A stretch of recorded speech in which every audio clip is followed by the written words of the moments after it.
It's no secret that Donald Trump's onto Cuba. Free it, take it. I think I can do anything I want with it. And from history, we know that the US and Cuba haven't really got on, but it feels like things are about to get a lot worse. And Cuba's next, by the way, but pretend I didn't say that, please. And it's not just about what the US could do, but what's already happening. It's a form of economic warfare. People aren't just ignoring this and hoping it'll just go away. They are actually very scared. So what's the US's problem with Cuba right now? How much of it is to do with their past? And how much of it's actually just to do with this president? I'm Enokido-Lineham, and this is Sky News Explains. Okay, we're going to start somewhere a little bit unusual, but stick with me.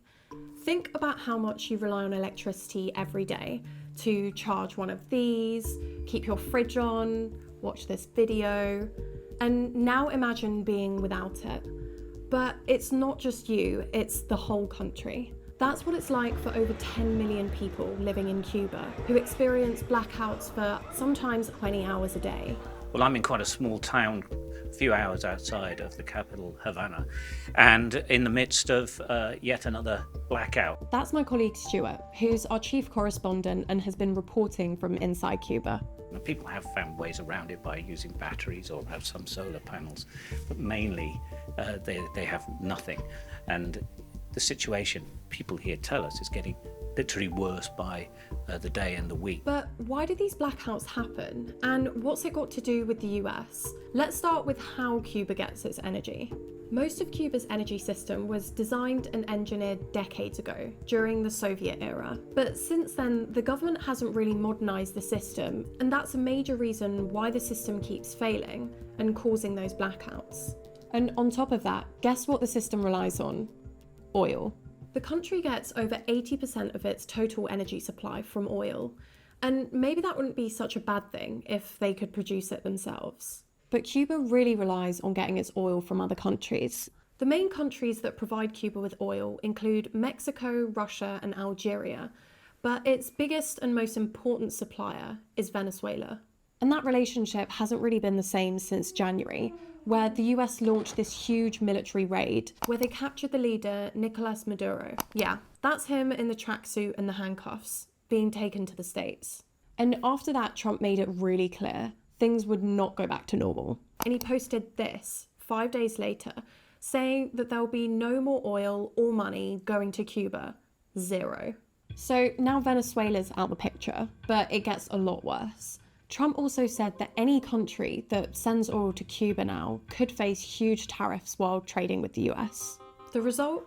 Well, Cuba's been practically cut off, and oil imports have dramatically dropped. And that's already on top of decades of US sanctions, which we'll get to. It's a form of economic warfare. The strategy behind these economic sanctions is to cause so much pain in Cuba, the ordinary, that the government finally surrenders to Trump's terms. It really leaves the Cubans sort of no room to maneuver. The oil blockade has also been criticised by UN human rights experts, who called it a serious violation of international law. But I wanted to know more about the impact that this is having on millions of people in Cuba, so I caught up with Stuart when he got back. It affects all of society, every single bit of it, even in hospitals that are running on generators, which can only last for so long. All medical assistance comes to a stop. If you don't have refrigeration, medicine will go off. One of the big things that we noticed there is the food crisis. It really is a massive issue. We saw people going through the streets, going through bins, looking for anything they could to eat. Now, a lot of this is definitely part of economic mismanagement that sums up Cuba over many decades. None of it helped, of course, by the fuel embargo that started at the beginning of the year. And so society is really struggling on levels, they tell us, that they hadn't seen before. And this oil blockade, which started at the beginning of the year, is still going on. But there was one exception. Let's go back to that graph on oil imports, and you may have spotted this spike. That's where Russia comes in. On the 29th of March, ship tracking data shows this Russian oil tanker approaching Cuba, carrying over 700,000 barrels of oil. That's enough oil to fuel the country for about a week. And you might think, hang on, I thought the US was threatening tariffs on anyone sending oil to Cuba. But for Russia, Trump had a different rule. We don't mind having somebody get a boatload because they have to survive. It wouldn't bother me. So why did he let them in? That may signal that the administration itself is concerned about social collapse on the island and the problems that would pose for the United States. So they want to keep strangling the Cuban economy just enough to make it hurt, but not enough to kill it.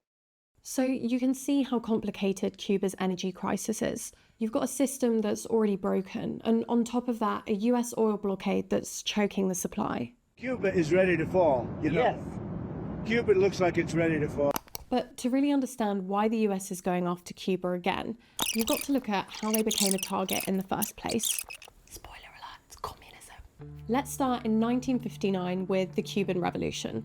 This was the communist takeover, led by Fidel Castro, his brother Raul, and the Argentine Marxist revolutionary Che Guevara. That saw the US-backed dictator Fulgencio Batista removed from power. And it was a huge moment in Cuban history, and it led to the creation of the one-party communist state that we see today. To some Cubans, Castro was a hero, but he also imposed restrictions on basic freedoms.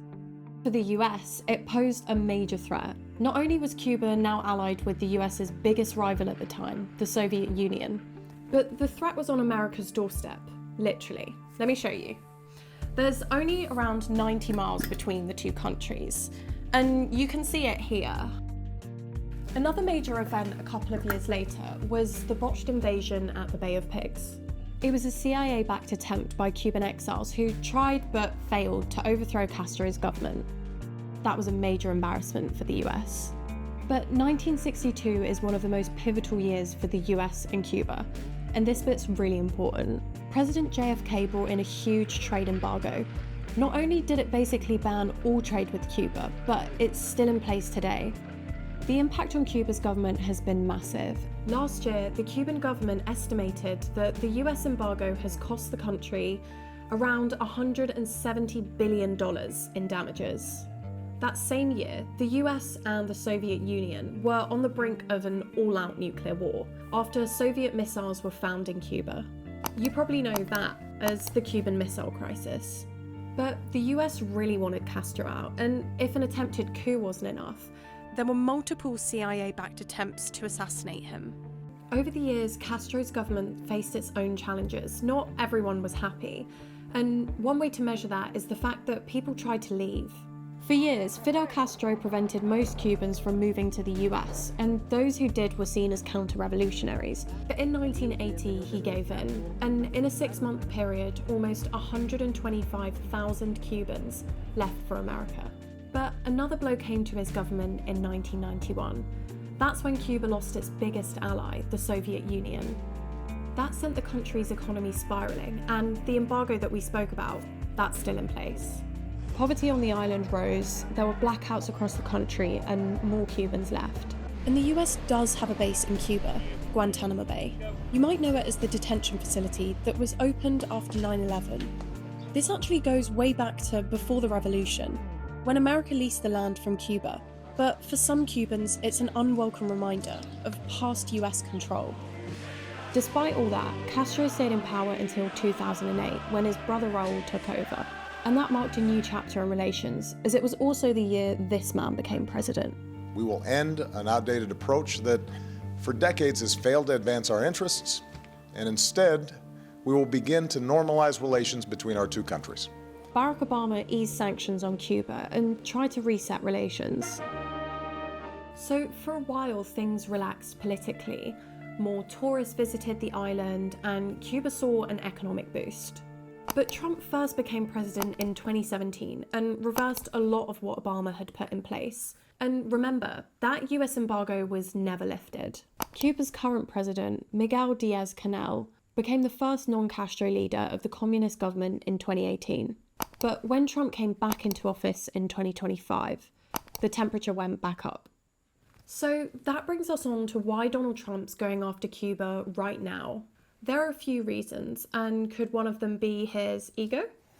I do believe I'll be having the honor of taking Cuba. every U.S. president has aspired to seeing the Cuban government change and be pulled back into the orbit of the United States. If Donald Trump can claim this as a legacy, I'm sure that he would be excited by that possibility. It's also pretty interesting to look at how Trump describes Cuba as a threat. Take a look at this document. At the start of the year, Trump published this executive order, which is basically a way for the president to direct the government without running it by Congress first, although sometimes they can try and block them. And he announced a national emergency and said the actions of the government of Cuba constitute an unusual and extraordinary threat. And he says that Cuba's aligning itself with numerous hostile countries, transnational terrorist groups, and malign actors adverse to the United States. And he lists countries like Russia and China. And it's not the first time the US has been suspicious of China and Cuba. So, according to the Trump administration, Cuba does still pose an extraordinary threat to America's national security. Just looking at this executive order, though, on its own in isolation, you can see how some parts of it might actually be quite convincing. But when I looked at what Stewart's team filmed inside Havana, what it really looks like, how people are living, it's not really the Cuba that you might think of. And it just makes you wonder, how much of an imminent and urgent threat can this island really be? At least in comparison to that historical threat of communism. Since the collapse of the Soviet Union, Cuba really doesn't have the capacity to pose any kind of national security threat to the United States. Washington has been concerned about the fact that Cuba has a good relationship with China and still has a good relationship with Russia. But those are primarily commercial rather than military relations. And so they don't pose any real threat. But you can't really talk about Cuba in isolation. There's a bit of a pattern. To further enhance our national security, my administration will be reclaiming the Panama Canal. The United States conducted an extraordinary military operation in the capital of Venezuela. We need Greenland for national security and even international security, and we're working with everybody involved to try and get it. And I think we're going to get it. One way or the other, we're going to get it. And those are just some of the countries that he's targeted since coming back into the White House last year. I think it's all to do with President Trump's view, his world vision, his demand that the Western Hemisphere comes completely under his control.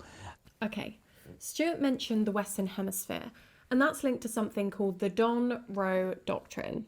The Don Roe Doctrine. It's a play on the Monroe Doctrine, and that was written by the US President James Monroe all the way back in 1823. I had to Google who that was. Monroe, Don Roe, you can see where he's coming from. Monroe basically suggested that the Western Hemisphere, so from here back this way, was the US's zone of influence and warned Europe to stay out. Then in 1904, it was expanded to justify American intervention throughout the region. And Trump's made it clear that this Don Roe Doctrine is his vision for America, sort of reviving this idea of US dominance. We got to have peace. It's our hemisphere. The Monroe Doctrine was very important when it was done, and other presidents, a lot of them, they lost sight of it.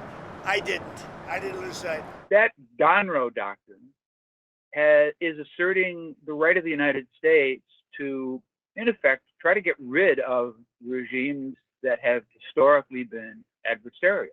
And so Venezuela was first. Cuba is on the agenda next.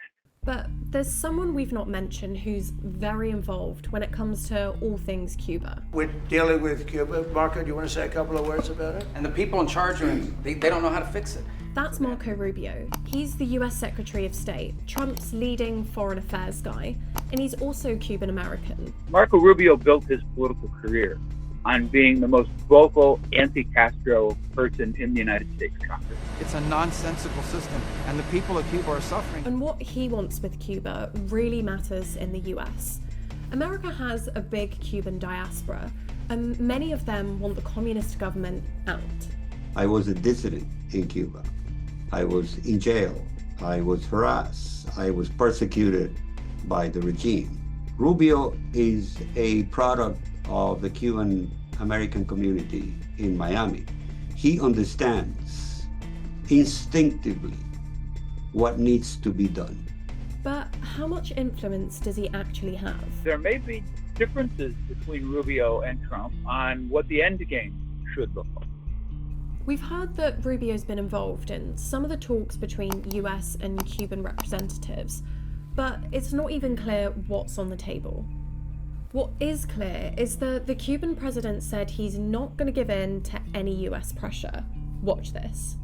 If the time comes, I don't think there would be any justification for the United States to launch a military aggression against Cuba, or for the US to undertake a surgical operation or the kidnapping of a president. If that happens, there'll be fighting and there'll be a struggle, and we'll defend ourselves, and if we need to die, we'll die. If the Cuban government was to fall, it could actually be pretty bad for the US president.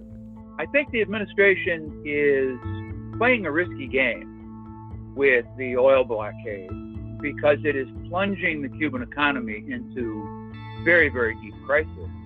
And the risk here is that the Cuban economy simply collapses and that you have severe social disorder on the island. If that happens, then we can expect another mass migration crisis.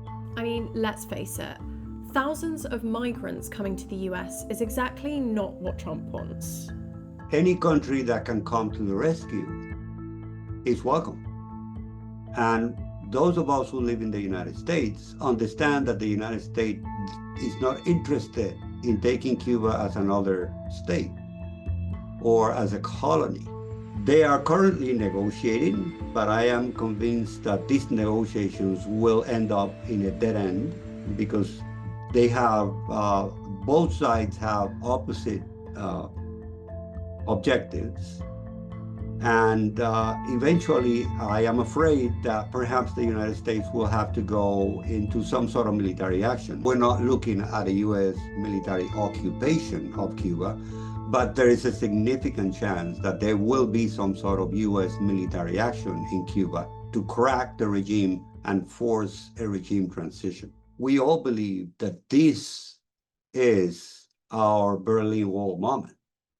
What I've noticed while researching this story is that when Trump talks about Cuba, he says he's coming for them next, like it's some sort of future plan. But when you look at the energy crisis and what's happening inside the country, you can already see the impact of US intervention right now. History does tell us a lot about the relationship between these two countries, like how the Cuban governments resisted US pressure for decades. But when you look at who's in the White House right now, and that Donroe vision for America, it's not clear what Trump's plan is for Cuba, whether he's even got one, and how far he's willing to go. And while he figures all of that out, where does this leave Cubans? There is a genuine sense of being fed up. They watch what's going on in the world. They've seen Nicolás Maduro being taken out of Venezuela. They're watching what's happening in Iran. They are genuinely scared about what might happen next, and could it turn violent? And that came up quite a few times, where people aren't just ignoring this and hoping that it'll just go away. They are actually very scared about what might happen.